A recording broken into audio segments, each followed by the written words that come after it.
Hey everyone, so in this video I want to talk about my time in the CIT Students Union. Now I do apologise if this video goes on a little long, but there is a lot to get through. I started the job at the end of July. Now that is actually quite late for a Students Union executive officer because we're supposed to start at the start of June actually. But I had work placement in the final year of my course, and that kind of intercepted into that period. But when I came in at the end of July, I was actually quite welcomed by the different members of the team. Although I'm not going to lie, I did not get the best first impression of how the team would operate, because on my first day there was a meeting between myself, the SU president, and the SU vice president education, and it got quite heated. An argument started in the middle of it over something that happened at academic council, and as a result there was quite a bit of tension in the office over the couple of weeks after that. But one thing I will say about it is that what was frustrating for me is because as I'm not on academic council, I have no right to know what happened. So even today, like, I'm finished, and this was almost 12 months ago now, I still have no clue what happened now. But fortunately, that tension kind of went away after some time. So I did kind of chalk it up to kind of teething problems with the team at the start of the year, but I did always have a worry that tension could pop up again. I think what allowed the team to get past this tension, however, was our commitment to the students and our commitment to giving the first year students coming in a proper welcome. And that definitely showed in the organisation of the Freshers Orientation Day with the Fresher Packs, as well as Freshers Week with all the events, and basically just trying to get to know as many of them as possible. Now, my job as VP Welfare was to run a number of welfare campaigns throughout the year. And in October, the first welfare campaign came around. And that was Shag Week, or Sexual Health Awareness and Guidance Week. I'm not going to lie, I was quite nervous about it. And to be perfectly honest, the reason was because I wasn't that comfortable with sexual talk in general. Actually, I'm going to be perfectly honest here, I'm still not. I'm better, but I'm still not great. So I was kind of caught because my lack of knowledge on that, I was afraid would kind of get me in trouble with that campaign. I was quite lucky, however. I did get help, and it was actually from a social care student, Colm Healy, and turns out he volunteered at the Sexual Health Centre. I'm not gonna lie, I took that as pretty much as a godsend, really, because like when you don't know something, but there's a student who is willing to help and knows what he's doing,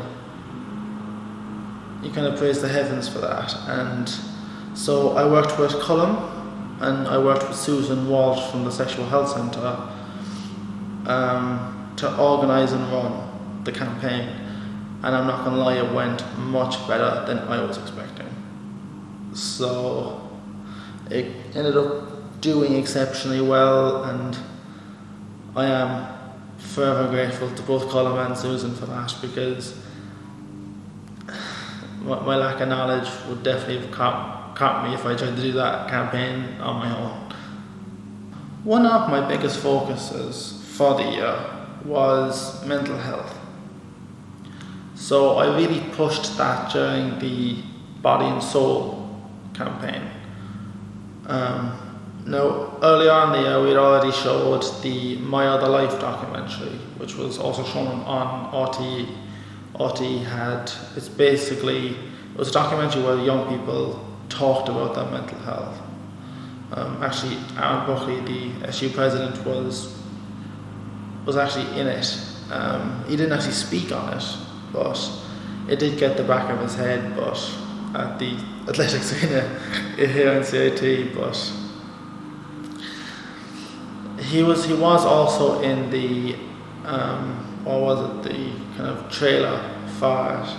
So, and he spoke in that trailer and he did very well. So when it came to that documentary, I was determined to get that re-shown because mental health is such a big thing. One of my biggest achievements of the year was I was actually the first welfare officer to run International Men's Day. And that actually came as quite a shock to me because I always had the opinion that it was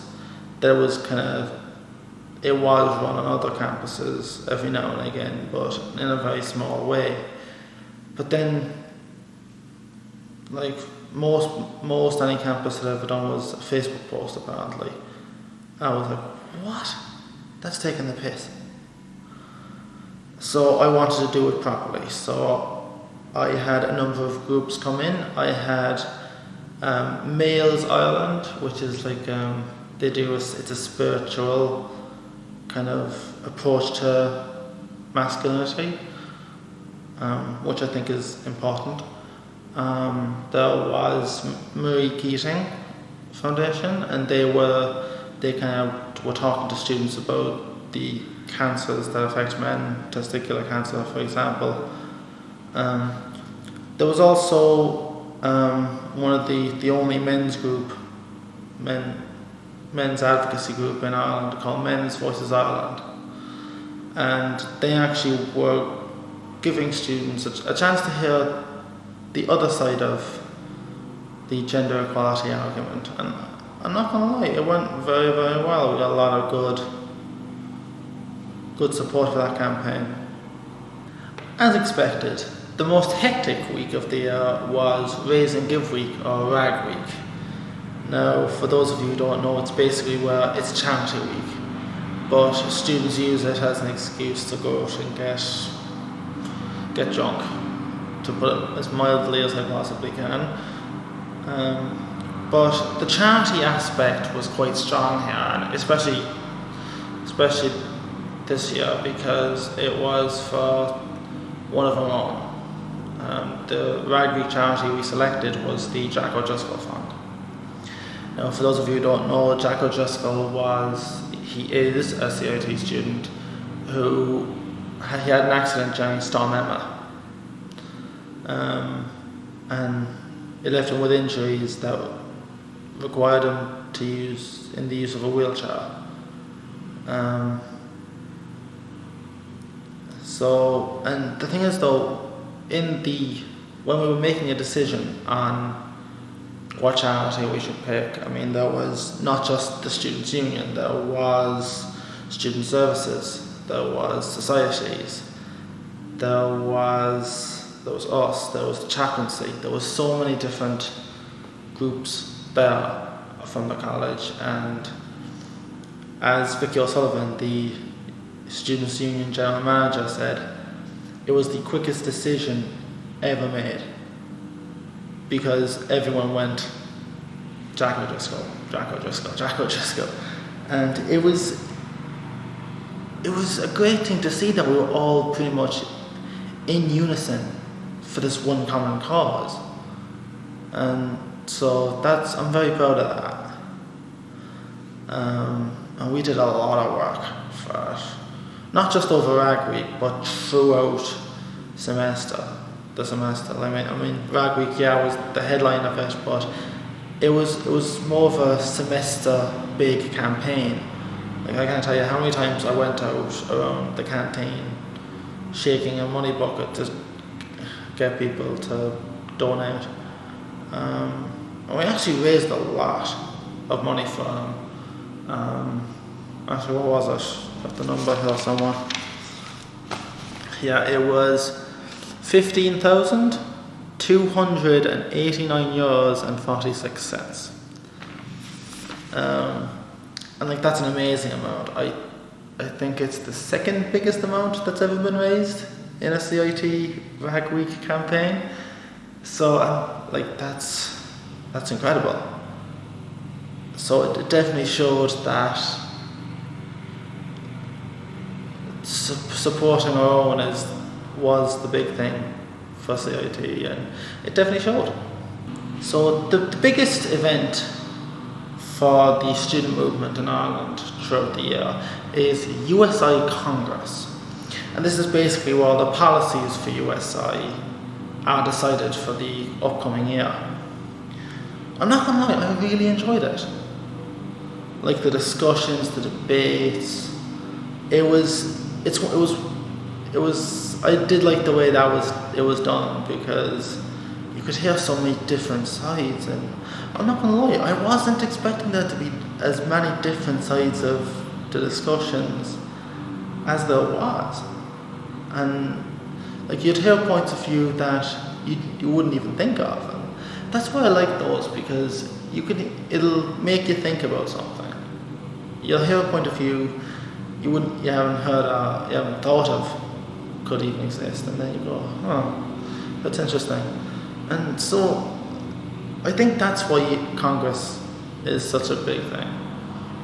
Now, while I didn't speak on that many motions at it, I did speak on 2 motions regarding disability awareness, which is something I'm very passionate about. I did start a society here in CIT, which focused it, that doesn't even make sense, which focused on disability awareness in the college. So it was something I did know quite a bit about already. I also spoke on a motion on, what was it? It was whether USI should be against the privatisation of the bus service here in Ireland. And they all went well, really, but the main one that I was focused on, and I'm not gonna lie, it was my maiden speech, my very first speech I did at this. It was on something I'm very, very passionate about, and that's mental health in men. And I was actually quite nervous about it, because I actually shared a bit of my story with regard to the struggles that I've had. And I was kind of iffy on whether I should add that into the speech, but I left it in, and it went very well. And I also stated some of the facts about mental health in men, particularly about male suicide. Like, what is it now? It's 82% of suicides are male, according to the CSO. But like, with regard to that speech and the other speeches I did, during the awards at the end of the day, I did win the Best Maiden Speaker Award, which, I'm not gonna lie, I was not expecting, but I was very honoured to get. So yeah, that went quite well. Now, Congress had some bad moments as well. Like, I'm not saying it was all great things. There was a couple of moments that got me really nervous. One of them was there was an argument in our Facebook group about something really, really stupid for our delegation of CIT, and I'm not gonna lie, it got quite nasty. And it was kind of that thing of the tension from the start of the year kind of bubbling up a bit again, but Uh, it didn't really have that much of an impact, I think, on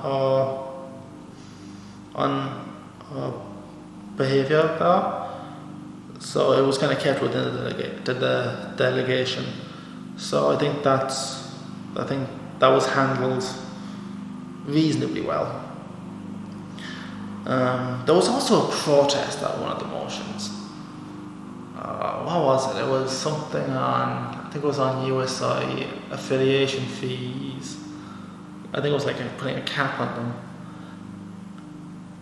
And at one point, because this was a ballroom size place, and there were two huge lines going the entire length of the room on either side, the for and against. And I was like, what the hell is going on? I'm not gonna lie, I was never as confused as I was there in terms of discussions, because I was like, what the hell is going on? Because and I was thinking there was groups would just rise up out of the seats and move to either side. I was like, hang on, what is it? Are they just going up to speak, or is this a protest? And it turned out it was a protest. I thought they were all lining up to speak. But I was like, hang on, you're taking the piss here a bit. So yeah, I got quite confused on that one. They actually stopped that motion and brought it back later on. And that's it, when they brought it back later on, it was a lot calmer, but there wasn't a protest. But even still, wow. Like a protest? Come on, grow up, guys. Now, one of the things about USI Congress is that there's a lot of drinking that goes on now. So, and always one of the biggest issues about me, because I don't drink, I do struggle to socialise with people. And so you would think, how did I get fun during that week? But I actually did. I entered the Congress Got Talent show, which was basically a talent show. And I was quite impressed with the talent that was there.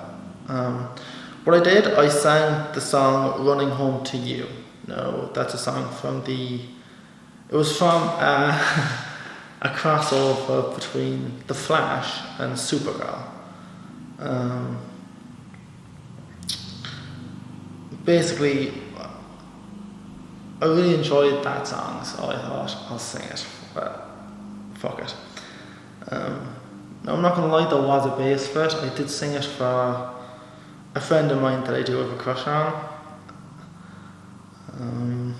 So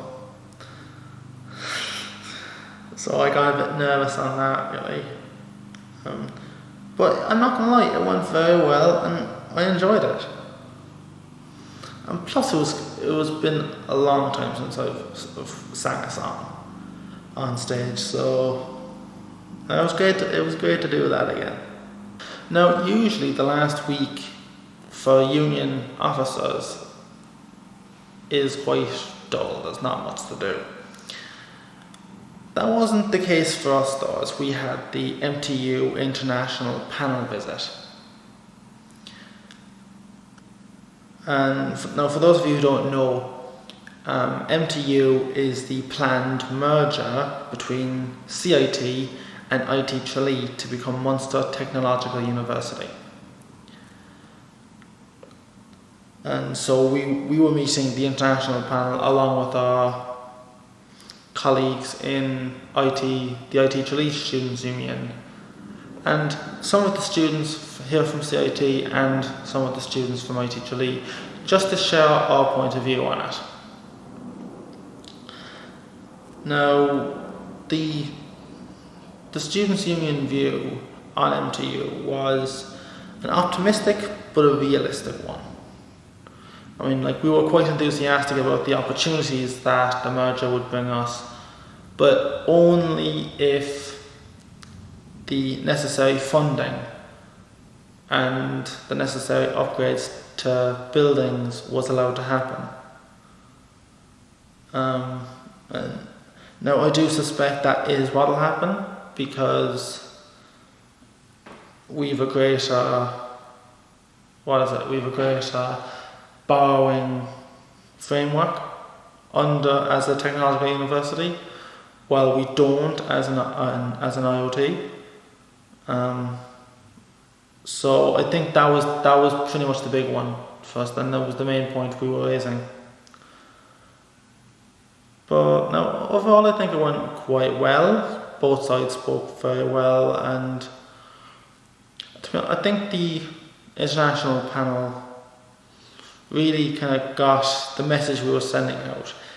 It has the potential to do very good, but only if the funding is there. So I hope you guys enjoyed this video on my time in the CIT Students Union.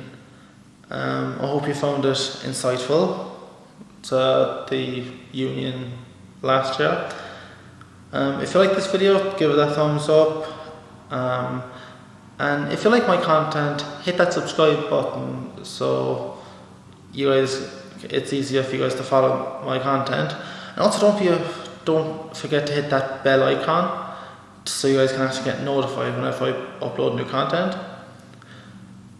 And don't forget and also share the video if you think other people would find it interesting. Thanks for listening. I'll see you next time.